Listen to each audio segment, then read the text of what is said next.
भगवते वासुदेवाय।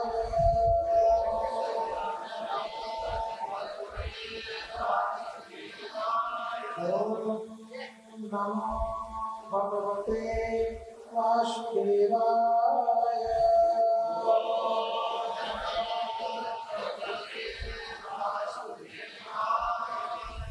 नमो विष्णुपादाय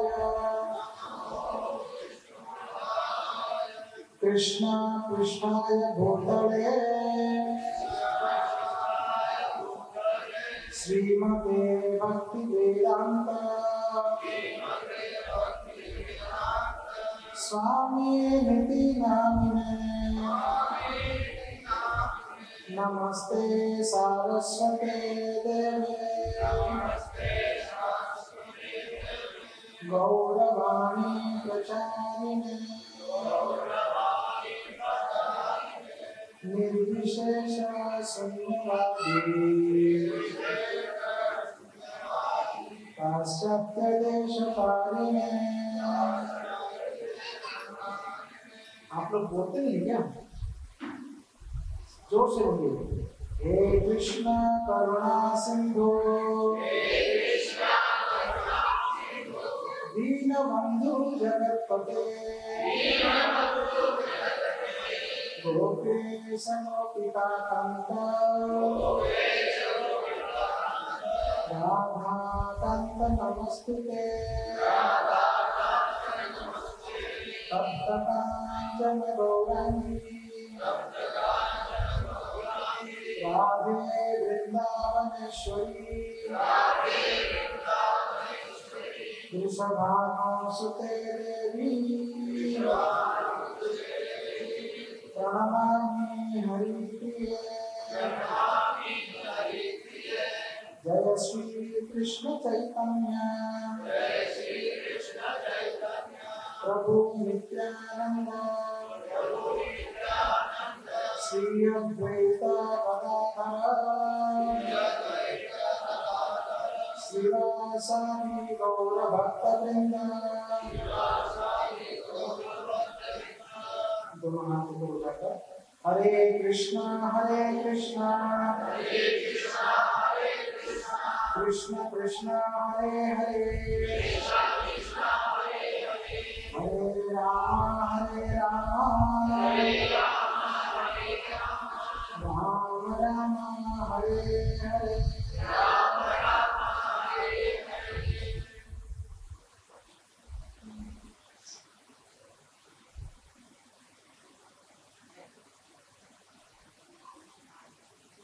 हरे कृष्ण। आप सभी श्रद्धालु कृष्ण भक्त और भागवत प्रेमी भक्तों का हार्दिक स्वागत है आज की इस कथा प्रांगण में। आज हम लोग श्रीमद् भागवत का प्रथम दिवस में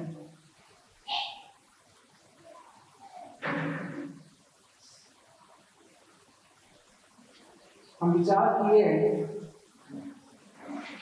5 दिन श्रीमद् भागवत के ऊपर चर्चा करेंगे। आज से लेकर 15 तारीख तक 11, 12, 13, 14 और 15 5 दिन। ऐसा समय क्यों रखें भागवत के लिए इतनी कड़ी रूप में? असलियत में 15 तारीख को भगवान नरसिंह देव का प्राकट्य दिवस है। भगवान नरसिंह देव 15 तारीख के दिन, अभी आने वाले 15 तारीख तभी उनका प्राकट्य हुआ। नरसिंह चतुर्दशी या नरसिंह जयंती कहते हैं ना, नरसिंह चतुर्दशी। नरसिंह भगवान जन्म करने के बड़े हुए थे। और कृष्ण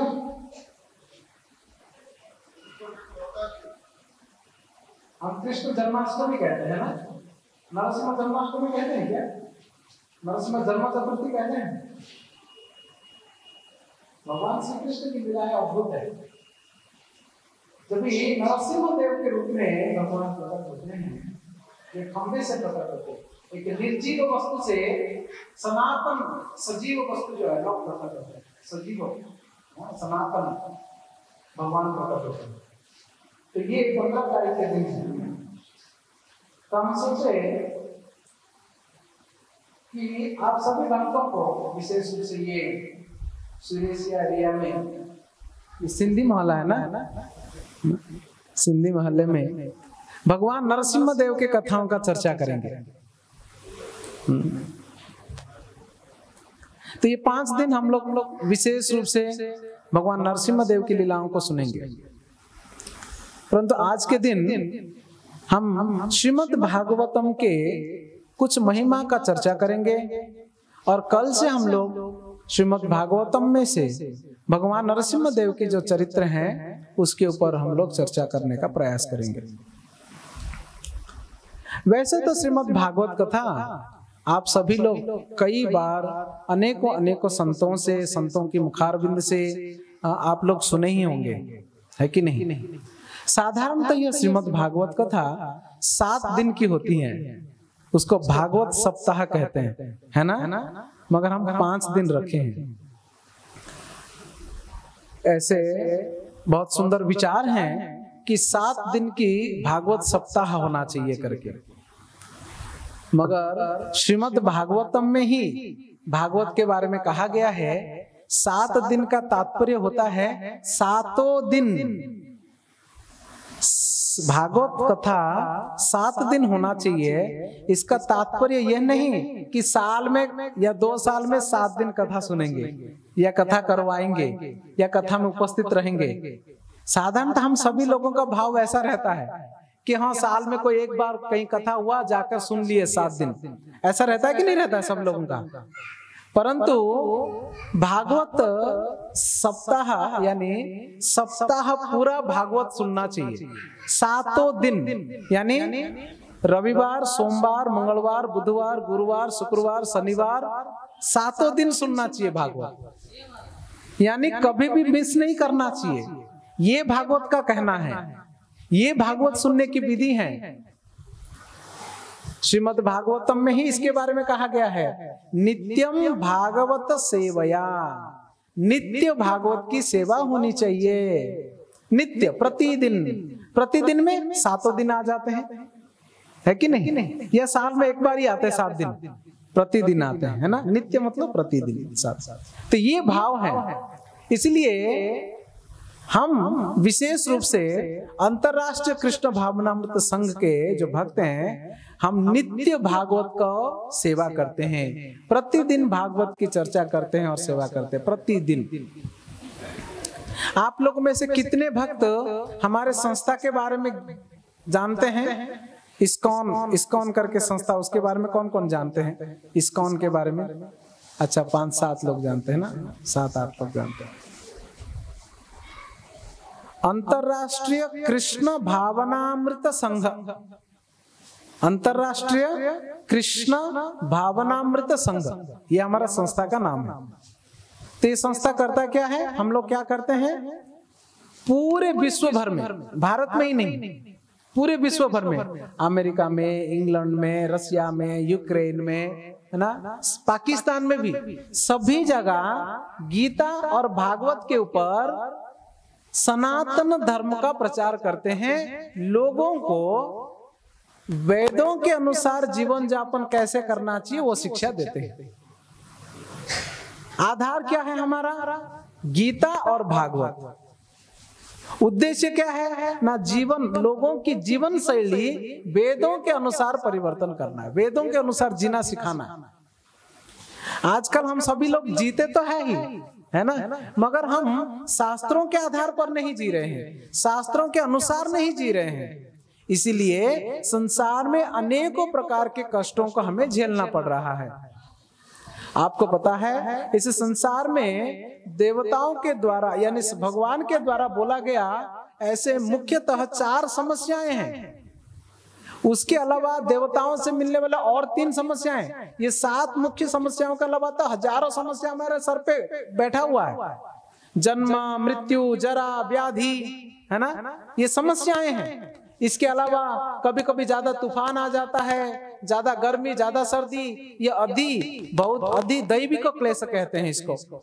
शरीर से मिलने वाले कष्टों को अधि आत्मिक क्लेश कहते हैं। दूसरे जानवरों से, जीवों से, लोगों से मिलने वाले कष्ट को अधि भौतिक क्लेश कहते हैं। इस प्रकार से अनेकों कष्टों में हम लोग यहाँ पर उलझे हुए हैं। इसके अलावा भी हम इस संसार में खुशहाली जिंदगी जी सकते हैं अगर शास्त्रों के अनुसार हम जिएंगे तो। परंतु हम वेद शास्त्रों के अनुसार जीवन ना जीकर हम इस भौतिक संसार में भाग रहे हैं थोड़ा सा सुख पाने के लिए, मगर वो सुख जो है ना अंत तक हमको मिलता नहीं है। आजकल फेसबुक और व्हाट्सएप का जमाना है, मोबाइल फोन, उसमें कल एक छोटा सा क्लिप आया था। एक व्यक्ति बड़े रफ्तार से भाग रहा है और उसके सामने एक डंडे में पैसा लटका हुआ है, एक डंडा बांध के पैसा लटका हुआ है उसी के सामने, और वो आगे भाग रहा है तो पैसा भी आगे भाग रहा है। आप गधा देखे हैं? गधा देखे नहीं? देखे यहाँ गधा होता है, हाँ सूंड होता है ना उसका एक बड़ा सा। हाँ पल्लव जी, नहीं होता गधा क्या करता है? काम क्या करता है गधा? ढोके ले जाता है ना कुछ सामान, है ना। एक धोबी के पास एक गधा था, धोबी गधा रखता था, मालूम है? वो गधे के ऊपर बहुत सारा गंदा कपड़ा जो ना लोड करके वो कहाँ ले जाता है? तालाब में, धोबी घाट में, वहां पर साफ करके फिर उसको लोड करके ले आता है धोबी। गधा सोचने लगा, मैं रोज धोबी के लिए इतना काम क्यों कर रहा हूं?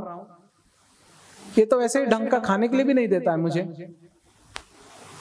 तो गधा उस दिन जो है बोला कि आज मेरा छुट्टी है, स्ट्राइक पे हूं, आज काम नहीं करूंगा। कभी कभी स्ट्राइक करते हैं ना, है ना। अपने इधर ना ज्यादातर स्ट्राइक किसका होता है मालूम है? किसानों का। स्ट्राइक कर देते हैं, अनाज नहीं बेचेंगे हम। सुना है आप लोगों ने, है ना। तो गधा भी सोचा कि हम आज काम नहीं करेंगे। क्यों नहीं करेंगे? ना हमको ठीक से खाना नहीं देता है अच्छा खासा, हमको काम कराता है और छोड़ देता है सूखा घास खाने के लिए। तो धोबी जो है थोड़ा चालाक था। धोबी क्या किया? धोबी एक लंबा सा डंडा लिया और डंडे के आगे ना एक गाजर बांध लिया, बड़ा सा सुंदर सा लाल कलर का गाजर, और डंडे को गधे के पीठ के ऊपर बांध दिया। तो डंडे में गाजर जो है ना गधे के सामने लटक रहा था। फिर धोबी गधे के ऊपर सारा कपड़ा भी रखा। अभी गधे को क्या लगा कि सामने मेरा गाजर है, बस 2 कदम आगे चलूं तो मुझे क्या मिल जाएगा? गाजर मिल जाएगा। तो गधा 2 कदम आगे चला, देखा कि गाजर अब 2 कदम दूरी पे है, और 2 कदम चला, और 2 कदम चला। सोचा कि बस अभी गाजर मिल जाएगा मुझे, बस अभी थोड़ी देर में गाजर मिल जाएगा मुझे। और यह सोचते सोचते चलते धोबी घाट तक पहुंच गया। धोबी सारा कपड़ा उतारा और गाजर भी उतारा, डंडा उतारा, गाजर खुद खा लिया, डंडे से 2 बजाया गधे को और भगाया वहां से। तो वैसे ही परिस्थिति संसार में हम सभी लोगों का है। हम सभी लोग क्या सोच रहे हैं मालूम है? कि बस कल मैं सुखी हो जाऊंगा। सोचते हैं ना ऐसा? अगले इस महीने का पगार मेरा आ जाएगा ना, बस मेरा सारा समस्याएं निपट जाएंगे, बस मैं सुखी हो जाऊंगा। ये सोच के महीने भर गधा मेहनत करते हैं, महीने का पगार आता है खाते में, पता नहीं लगता दूसरे दिन तीसरे दिन जो है ना खाते से कहां चला गया रहता है। कितना किराया रहता है, बाकी रहता है, स्कूल के फीस रहता है, बच्चों का रहता है, रिश्तेदारी रहता है, ब्याह रहता है, कितने सारे चीजों में सारा पैसा चला। फिर हम सोचते हैं कि बस इस महीने भर काम करूंगा, इस महीने में मेरा कोई खर्चा नहीं है, मैं सुखी हो जाऊंगा। ऐसे करते करते जीवन भर सुखी हो जाऊंगा करके पूरा जीवन बीत जाता है, और हम बूढ़े होके फिर मर के स्मशान में चले जाते हैं। पर कभी भी हम कभी सुखी होते हैं, बट थोड़ी देर के लिए। जैसे कि संतान उत्पन्न होते हैं, विवाह हो गया किसी का, तो लड़का सुखी हो गया, सोचता है वाह अब मैं खुश हो गया क्योंकि शादी हो गया मेरा। किसी को नौकरी लग गया, सोचता है कि वाह अब मैं खुश हो गया, मेरा नौकरी लग गया, है ना। किसी का बेटी का ब्याह हो जाता है, पिताजी सोचते हैं कि बस अब मैं चैन की नींद सो सकता हूं क्योंकि मैं सुखी हो गया। ये सब सुख जो ना सामयिक टेम्पररी, थोड़ी देर के लिए रहता है, फिर से वही दुख आ जाता है। तो पूरे संसार जो ना, दुखदाई संसार में से हम कैसे सुखी रह सकते हैं, और इस संसार से निकलने का जो मार्ग है जिसको मुक्ति कहा जाता है, वो मुक्ति कैसे मिलेगा, और इस जीवन के उपरांत हम कैसे सुखी रह सकते हैं, ये 3 बातों का उत्तर हमको श्रीमद् भागवत से मिलता है। इस जीवन में कैसे सुखी रह सकते हैं, इस जीवन से हम मुक्ति कैसे प्राप्त कर सकते हैं, और मुक्ति के उपरांत जो जीवन हमको मिलेगा वहां कैसे सुखी रह सकते हैं, ये तीनों का उत्तर हमको भागवत से मिलेगा। इसीलिए हम पूरे विश्व भर में ये अंतरराष्ट्रीय कृष्ण भावनामृत संघ के जो भक्त हैं, सभी लोगों को भागवत के अनुसार, गीता के अनुसार जीवन जीने की शैली सिखाते हैं, जीवन जीने की शैली सिखाते हैं। इसलिए गीता और भागवत हमारा आधार है। हमारा संस्था का नाम कौन बताएगा? अंतरराष्ट्रीय कृष्ण भावनामृत संघ। किसको याद हो गया? नहीं याद रख पाए? शॉर्टकट में बोलूं, इस्कॉन क्या है? मैं बोला कि भाई क्या हो गया, लेडीज ही तो है ये। लेडीज मतलब माता जी है।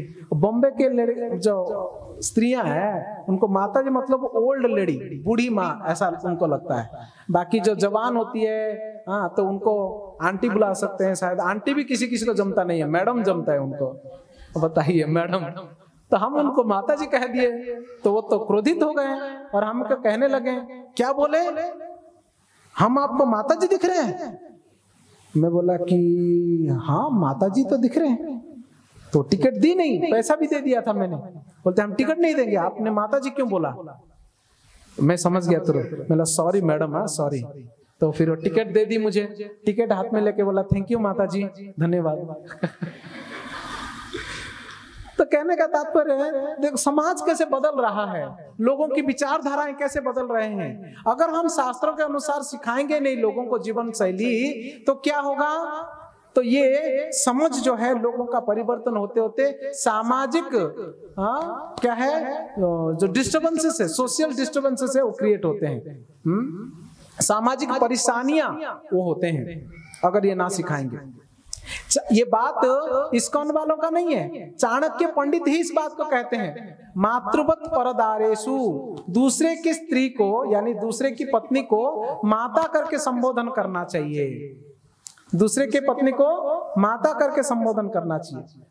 तो मैं सार रूप में ये कहना चाह रहा था कि अंतरराष्ट्रीय कृष्ण भावनामृत संघ जो है ये संपूर्ण विश्व भर में, पूरे दुनिया भर में, हर एक देश में, हर एक राज्य में, हर एक प्रांत में लोगों को ये भक्ति, कृष्ण भक्ति और वैदिक तरीके से जीवन को जीने की शैली को हम सिखाते हैं। और हम हाल ही में पिछले फरवरी से आपके ये हनुमानगढ़ शहर में भी हम आए हुए हैं कि हनुमानगढ़ के लोगों को भी हम ये शैली सिखाएंगे। मगर यहाँ पर आकर बहुत अच्छा लगा कि हनुमानगढ़ के सभी लोग बड़े धार्मिक हैं और बड़े सज्जन हैं और भक्ति भाव संतों के प्रति का सही भाव रखते हैं। पारिवारिक जीवन यहाँ पर स्ट्रांग है, पारिवारिक जीवन का मतलब केंद्रीभूत है यहाँ पर। तो ये चीज हमको यहाँ पर हनुमानगढ़ में जानकारी मिला। और कई ऐसे लोग हैं जो शास्त्रों को सुनने में और शास्त्रों को पढ़ने में रुचि रखते हैं हनुमानगढ़ में। फिर तब तो आपके इसी मोहल्ले में से 2 भक्त हमको परिचय हुए, सूरज जी और अमित जी। ये दोनों पहले से इस्कॉन को जानते थे, दिल्ली जाया करते थे, हरे कृष्णा मंत्र जप करते थे, तो वो हमसे परिचय हुए। तब हमने सोचा कि आपके इस मोहल्ले में भागवत का कथा रखें जिससे यहाँ पर सभी लोग जो है इस संस्था से जुड़ सके, विशेष रूप से गीता भागवत को सही तरीके से समझ सकें और उसे अपने जीवन में उतार सकें। देखिए कथा तो आप लोगों ने बहुत सुने होंगे, शायद क्या हमसे भी अच्छा बोलने वाले, संगीतमय बोलने वाले, बहुत ज्यादा डेकोरेशन करके लाखों रुपया खर्च करके कथा आप लोगों ने सुने होंगे, है कि नहीं? मैंने सुना यहाँ पर लाखों खर्च करते हैं कथा करने के लिए, परंतु कितने लोगों का जीवन परिवर्तन हुआ, कितने लोगों ने भागवत का अपने जीवन में उतारा और उनका जीवन परिवर्तन किया, कृष्ण के भक्त बन पाए, सारे अनर्थ नाश हो पाया, सारे सद्गुणों को स्वीकार कर पाए, अवगुणों को छोड़ पाए। कितने लोग, ये बड़ा प्रश्न है। तो इसलिए हम विचार किए कि आप सभी भक्तों के साथ हम भागवत की चर्चा करेंगे। तो ये 5 दिवसीय भागवत जो कथा है या ये प्रसंग है, भगवान नरसिम्हा देव की लीला। इस नरसिम्हा देव की कृपा से हम लोग कृष्ण के प्रति का भक्ति को हम जागृत कर सकें और हमारा जीवन शैली, हमारे जीवन में कोई परिवर्तन ला सके सत्संग से, यही प्रार्थना करते हुए हम लोग शुरू करते हैं।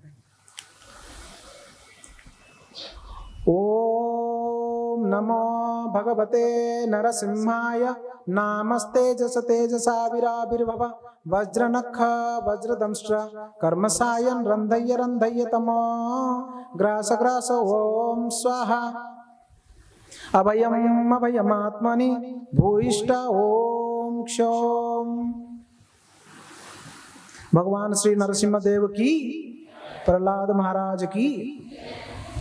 तो श्रीमद् भागवतम, ये श्रीमद् भागवतम क्या है? आप लोग हमारे वैदिक साहित्य में 2 ग्रंथों के बारे में ज्यादा सुने होंगे और विशेष रूप से हम एक सनातन संप्रदाय के व्यक्ति होने के नाते और विशेष रूप से आप लोग जो समझ रहे हैं हिंदू, एक हिंदू होने के नाते गीता और भागवत का ज्ञान या गीता और भागवत की जानकारी तो हमें होनी चाहिए।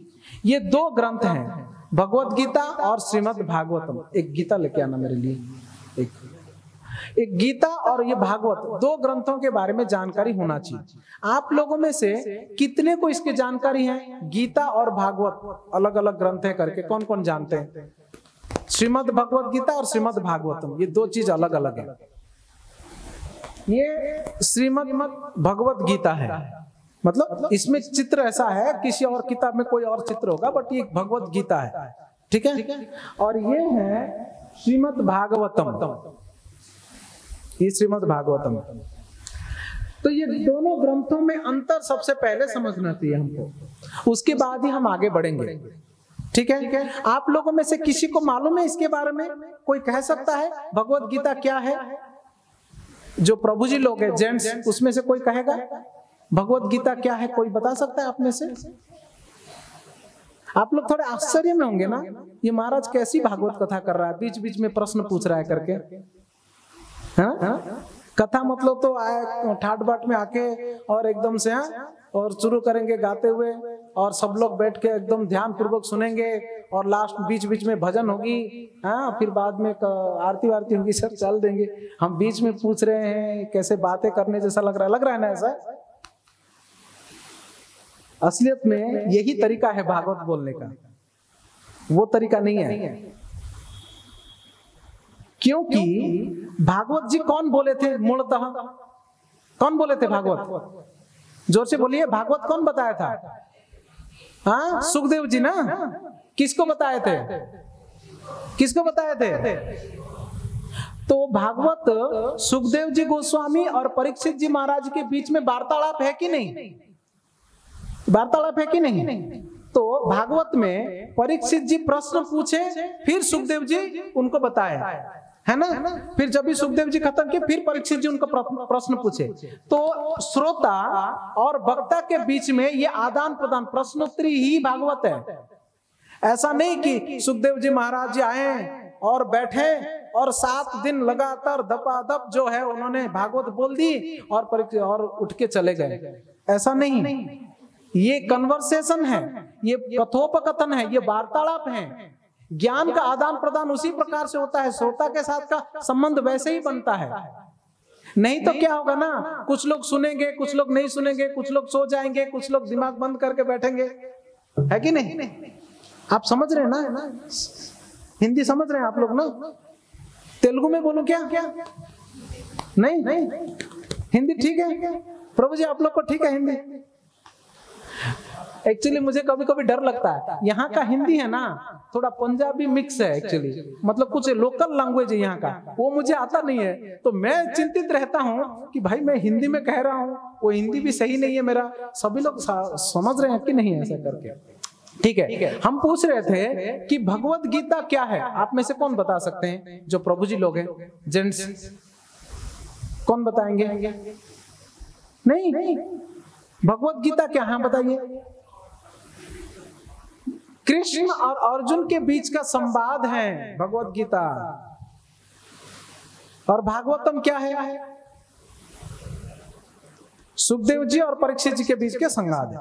अब ये दोनों संवाद में विषय क्या है? गीता में क्या विषय है और भागवत में क्या विषय है?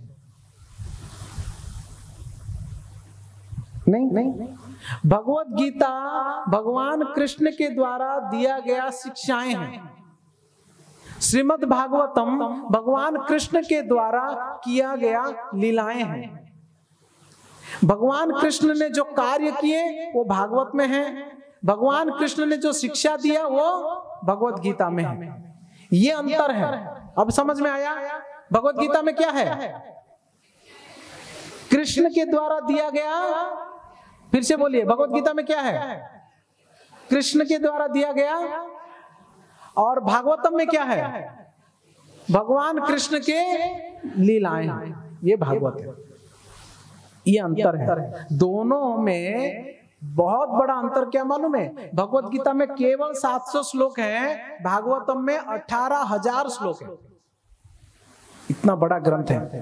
अब सोचिए 7 दिन में जो कथा करते हैं, संपूर्ण भागवत कथा करते हैं, तो 7 दिन में 2-2 घंटा या 4-4 घंटा कथा बोलकर क्या 18,000 श्लोक और उसके विषय में चर्चा कर लेंगे? उसके बीच में भी चुटकुले, बीच बीच में चाय की प्याली, और साथ समय नाच गाना और भजन कीर्तन के साथ भागवत पूरा हो जाती होगी?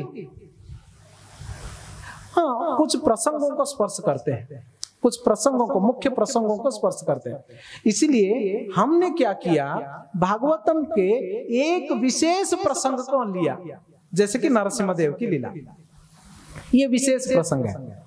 ये प्रसंग श्रीमद् भागवतम के 7वें स्कंद में आता है। पूरे भागवतम में जो 18,000 श्लोक है ना, वे 12 स्कंदों में उसको भाग किया गया है। कितने स्कंदों में? 12 स्कंदों में उसको विभाजित किया गया।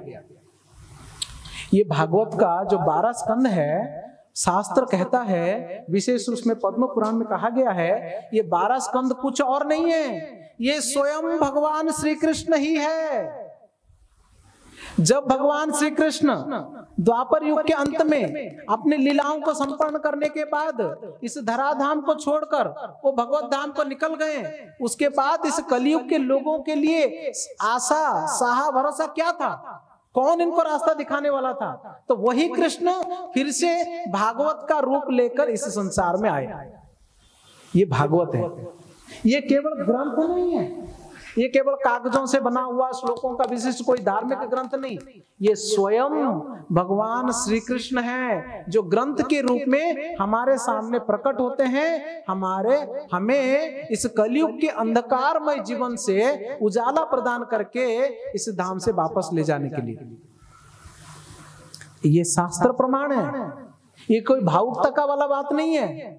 शास्त्र में कहा गया है, पादौ यदि यो प्रथमा द्वितीय तृतीय तुर्य कथितो युदुरु नाभिस्तथा पंचमएव षष्ठा भुजान्तरं दौर्युगलं तथन्यो कंठास्तु राजन् नवमो यदीयो मुखारविन्दो दशमा प्रफुल्लम् एकादशो यस्य ललाटपट्टं शिरोऽपि द्वादश एव भाति तमादिदेवं करुणानिधानं तमालवर्णं सुहितावतारम् अपार संसार समुद्र सेतुं भजामहे भागवत स्वरूपम।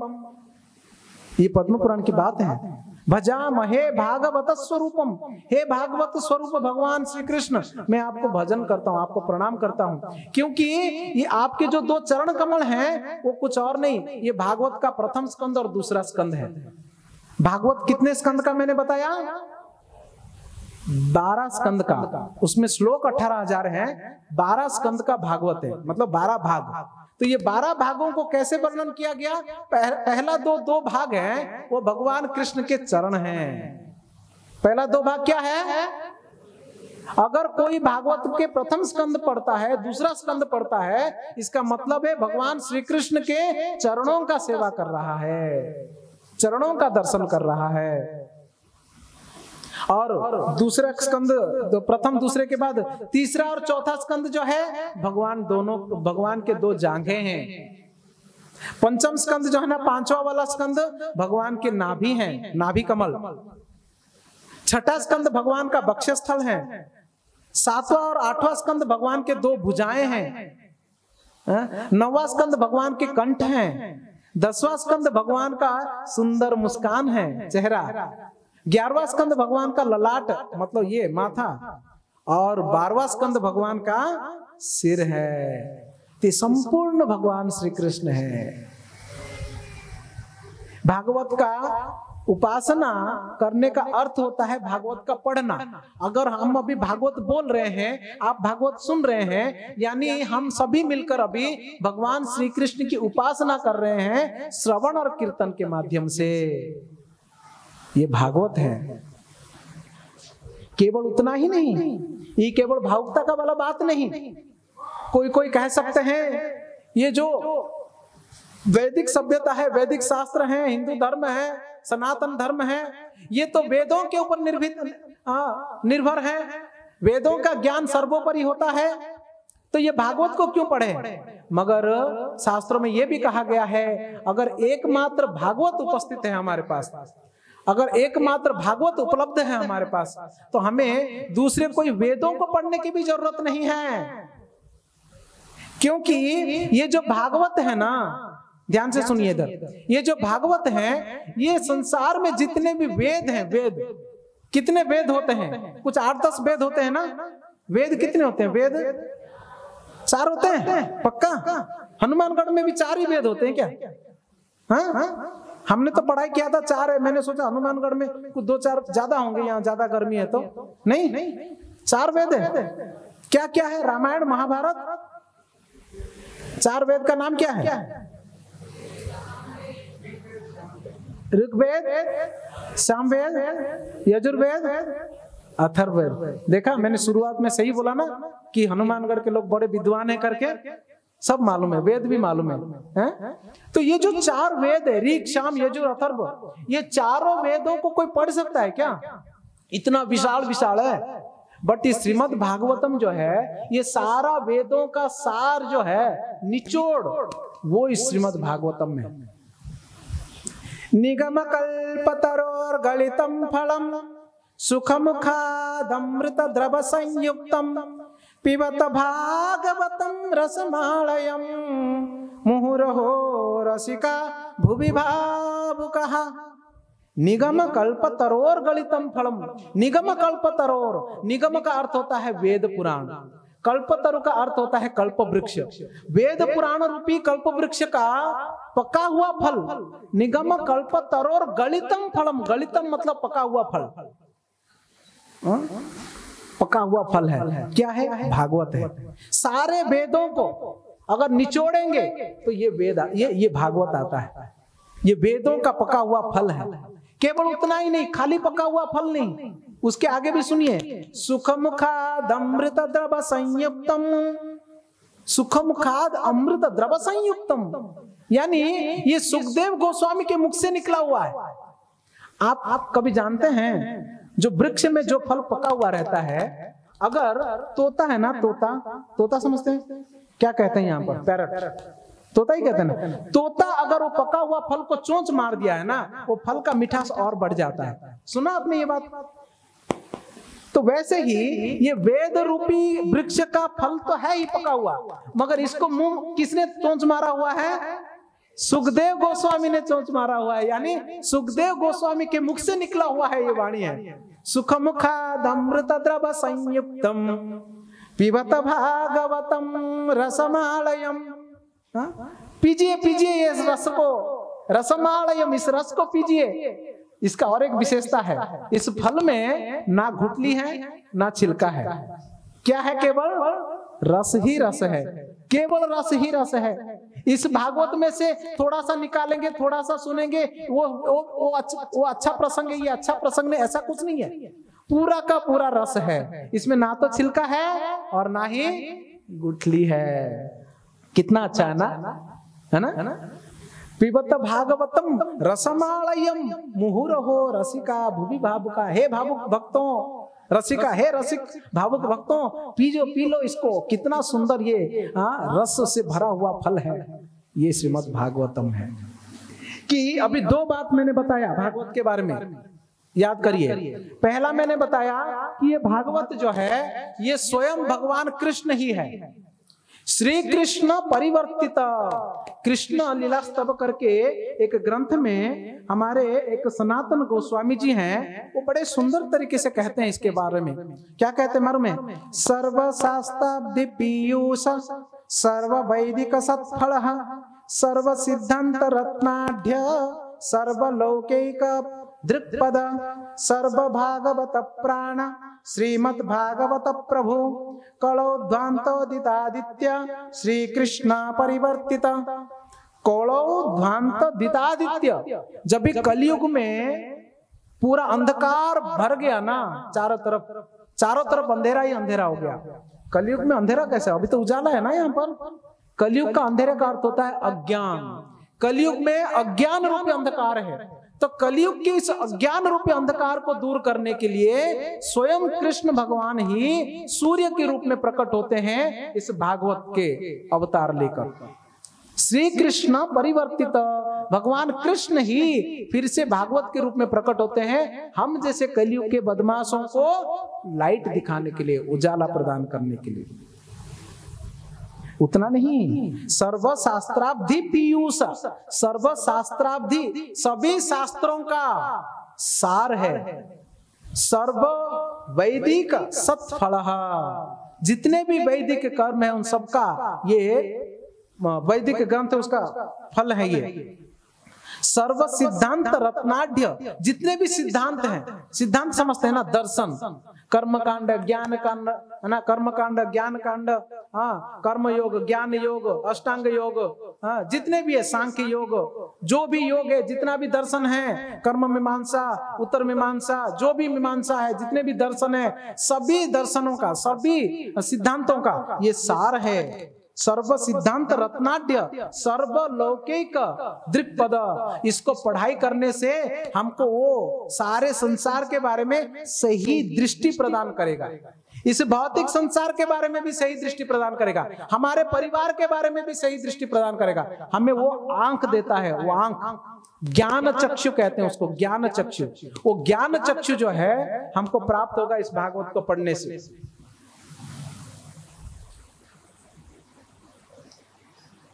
ये इतना महत्वपूर्ण है श्रीमद् भागवतम। फिर आगे कहा गया है श्रीमद् भागवतम के बारे में, श्रीमद् भागवतम में आदि मध्यावसानेषु, इस श्रीमद् भागवतम के आदि में, मध्य में, अंत में सभी जगह हरि लीला कथा ग्राता, केवल हरि यानी भगवान हरि, भगवान विष्णु के ही कथाएं और लीलाओं का इसमें वर्णन किया गया है। तो इस प्रकार से ये श्रीमद् भागवतम है।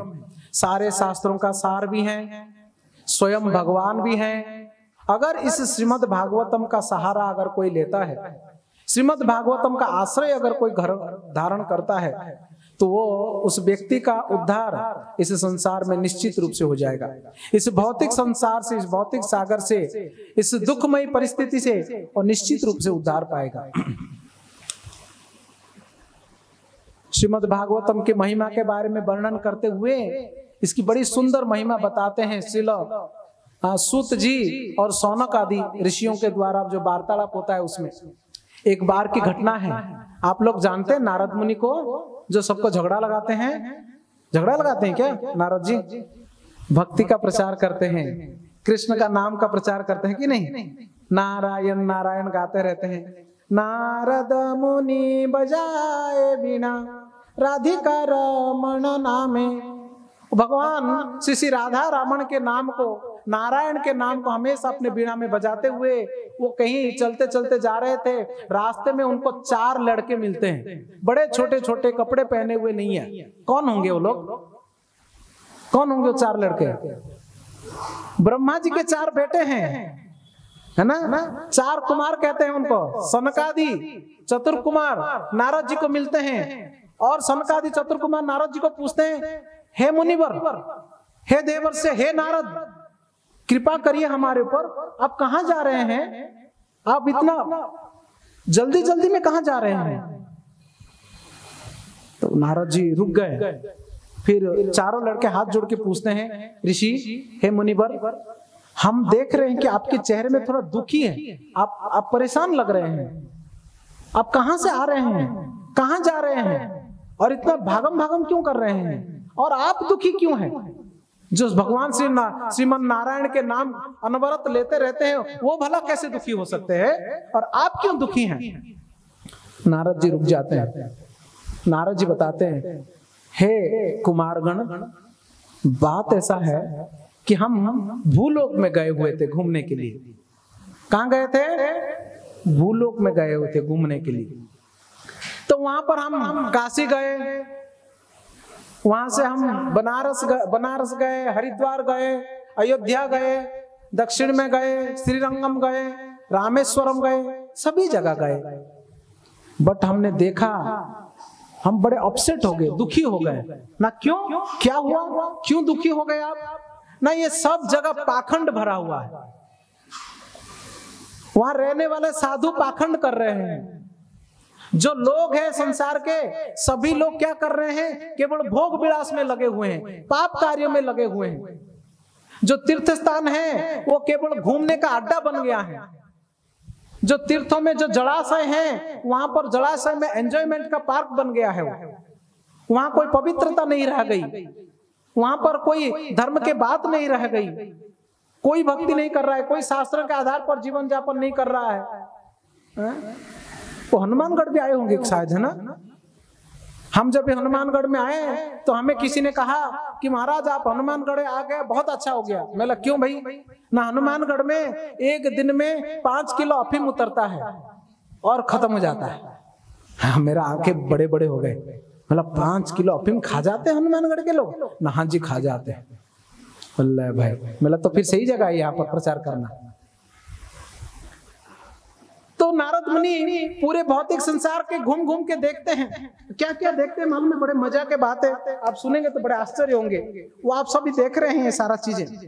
नारद जी क्या कहते हैं, देखिए, अहम तु पृथिवीं यत ज्ञात्वा सर्वोत्तमामितं पुष्करं च प्रयागं च काशीं गोदावरीं तथा हरिक्षेत्रं कुरुक्षेत्रं श्रीरंग सेतुबंधनम एवं आदिषु तीर्थेषु ब्राह्ममाणम् इतस्ततः नापश्यं कृतचिच्छं मनः संतोषकारकं कलिना धर्म मित्रेण धरये बाधिताधुना।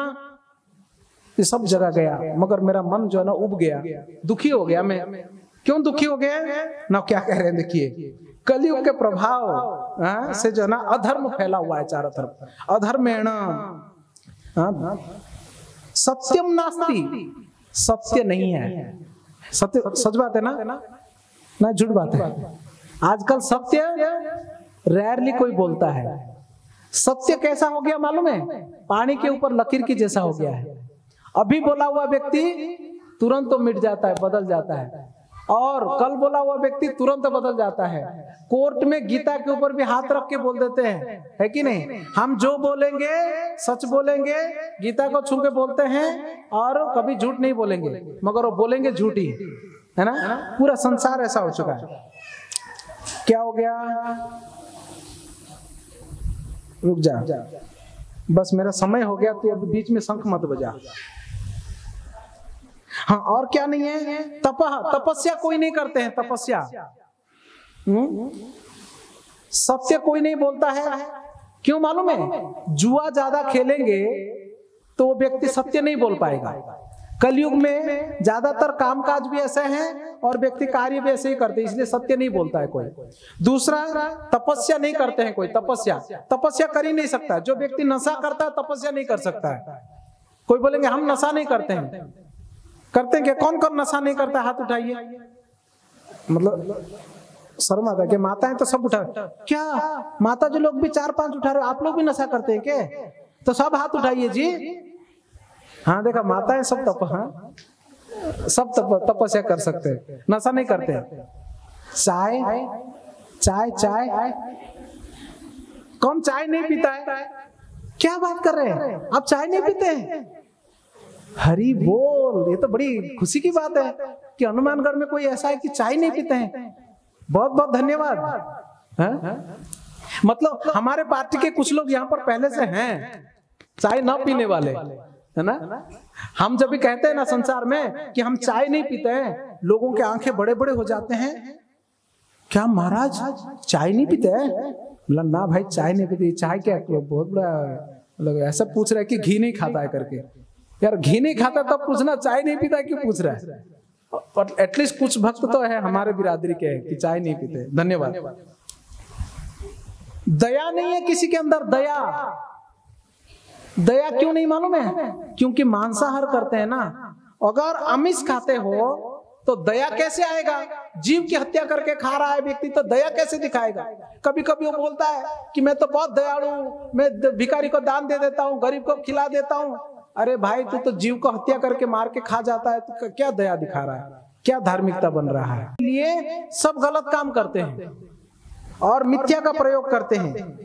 कूटभाषणी, दूसरों को दुख देने जैसा कार्य करते हैं, दूसरों को दुख देने जैसा बातें बोलते हैं। मंदा, बड़े मंद हैं। सुमंद मतयो, मंद भाग्य उपद्रता, पाखंड निरताम संतो विरक्ता सपरिग्रह। ये बड़ा इंपॉर्टेंट बात है, देखिए। पाखंडा विरता संता विरक्ता सपरिग्रह। जो संत जैसे कपड़े में भी रहते हैं ना, वो पाखंड करते हैं। दिखाई पड़ने में विरक्ति दिखाई पड़ते हैं, मगर पीछे जो है ना बैंक बैलेंस और घर परिवार सब कुछ रहता है। और ये बहुत चल रहा है संसार में। बीच बीच में न्यूज में आता रहता है, फलाना बाबा जो है तिहाड़ जेल में गए, आता है ना बीच बीच में। फलाना बाबा जो है पंजाब की जेल में गए, बीच बीच में आता रहता है। पाखंड बहुत चलता है, पाखंड। ये कलयुग का लक्षण है। नारद जी सब उसी समय देख चुके थे। और क्या होता है मजे की बात और एक देखिए। तरुणी प्रभुता गे है, घर में जो स्त्री है वो मुखिया बन के बैठी हुई है। घर की मुखिया पुरुष होना चाहिए, बट यहाँ पर स्त्रियां जब भी मुखिया होते हैं उसमें जाएंगे नहीं तो माताएं डंडा लेके भगाएंगे, है ना। माताएं तो लक्ष्मी स्वरूपा होते हैं, है ना। उनका क्या कहना, एक्चुअली वो गाइड करते हैं, बट जो मुखिया है वो प्रभु ही होता है, पुरुष होता है। दूसरा क्या कहा गया मालूम है? साला को बुद्धिदायक, जो साला होता है ना, साला मतलब पत्नी की भाई, वो हमेशा ना आइडिया देता है, आइडिया है फिजूल के आइडिया देगा वो। घर में पत्नी का हुकूमत चलती है और साला जो है वो आइडिया देता रहता है जीजाजी को। बेचारा जीजाजी को क्या हाल होगा देखो इधर। अब आप आइडिया लगा सकते हैं इसको, है ना। ये कलयुग का लक्षण है। कन्या विक्रयणों, जो बच्चियां हैं उनको बेचते हैं लोग पैसों के लोभ से। ऐसे विभिन्न प्रकार के फालतू के काम सब जो है ना कलयुग में चलता है। उसका क्या वर्णन करना है भागवत की कक्षा में। कलयुग के बारे में तो हम अच्छे से जानते हैं, क्योंकि हम लोग सब इसी में रहने वाले हैं ना जो इसमें लिस्ट में नहीं होगा वो भी पता रहेगा अपने को, है कि नहीं, कलयुग के बारे में। और आजकल तो पता नहीं क्या क्या कलयुग का अपना प्रभाव दिखा रहा है। तो नारद मुनि ये सब देखे, बड़े परेशान हो गए। घूम घूम के वृंदावन पहुंचे। सोचे कि यार यहाँ पर भगवान जी का लीला स्थली है, तो यहाँ पर तो कुछ ठीक रहेगा। वहां जाकर देखते हैं तो एक अद्भुत घटना देखते हैं।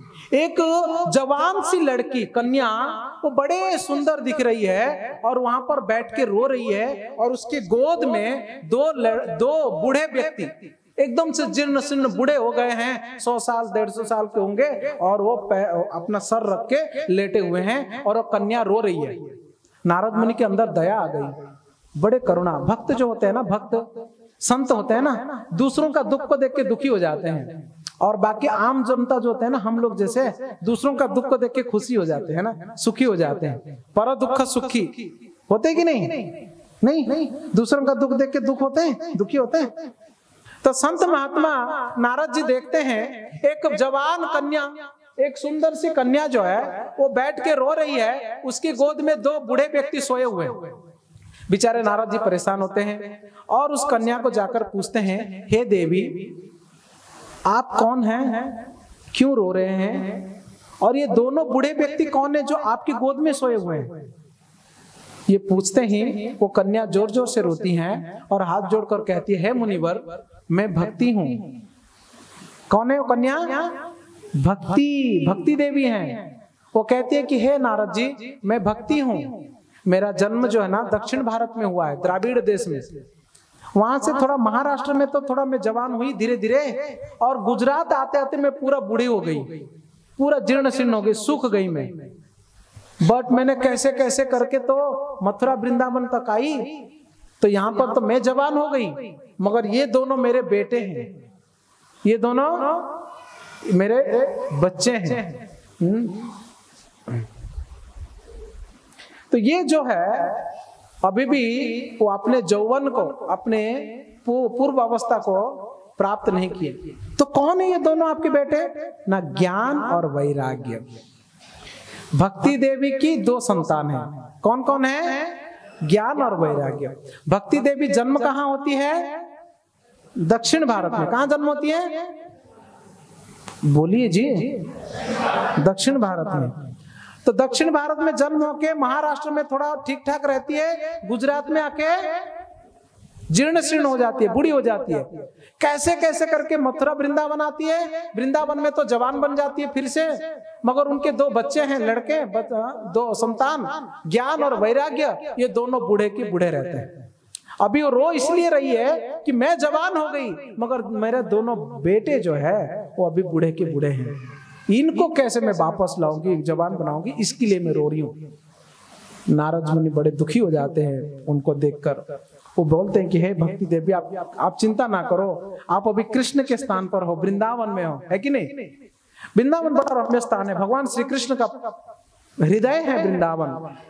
तो आप वृंदावन में हैं तो आप चिंता ना करो, भगवान कृष्ण की कृपा होगी और आपके दोनों संतान भी पुनर्यौवन को प्राप्त करेंगे करके उन्हें आश्वासना देते हैं। मगर नारद मुनि के आश्वासना का कोई प्रभाव नहीं। वो बच्ची यानी वो भक्ति देवी तो रो रही है बेचारी। तभी हम कल इसका और थोड़ा चर्चा करेंगे कि भक्ति देवी के ये जो दुख है, उनका जो 2 संतान है ज्ञान और वैराग्य बूढ़े हो गए थे, वो कैसे जवान हुए, नारद मुनि ने क्या उपाय उनको बताया, ये थोड़ा सा हम कल चर्चा करेंगे। और चर्चा करने के बाद कल हम श्रीमद् भागवतम के 7वें स्कंद का चर्चा करेंगे। ये 7वां स्कंद जिसमें भगवान श्री नरसिंह देव का लीला शुरू होता है। तो हम आगे आने वाले 4 दिनों में 3 दिनों में पूरा प्रसंग का चर्चा करेंगे। अंतिम दिन यानी 15 तारीख के दिन भगवान नरसिंह देव का प्राकट्य होने की लीला को हम करेंगे। उस दिन नरसिंह देव प्राकट होंगे, है ना, 15 तारीख को। हरे कृष्णा। ग्रंथराज श्रीमद् भागवतम की, श्रील प्रभुपाद की, श्री श्री नरसिंह देव भगवान की, प्रहलाद महाराज की, हनुमानगढ़ भक्त वृंद की, निताय गौर प्रेमानंदे।